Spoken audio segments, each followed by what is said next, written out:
All right, I'm going to show you how to create an invoice when you're using your phone or the mobile app. So once you're inside the app, just go to inventory. Obviously, you can search this by how you like. You can do it by brands. Let's see if we have any of these. So you can do that. So let's say we're going to sell the Zywork here. So we're going to hit create invoice and just put the amount in. I'm just guessing at 100,000.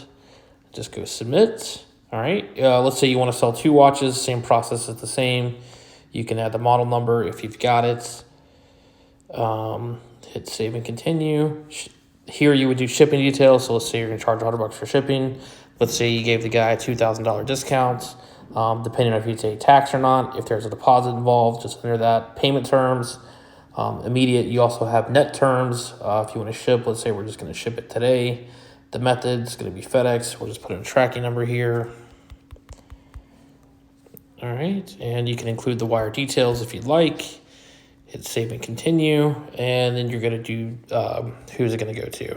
If you've already done business with somebody, you can have it in here, or if you just, like I said, it's pretty straightforward. You just put who you'd like in there, hit done, save and continue. You can do the same as to ship to, create the invoice. It says the invoice was successfully created.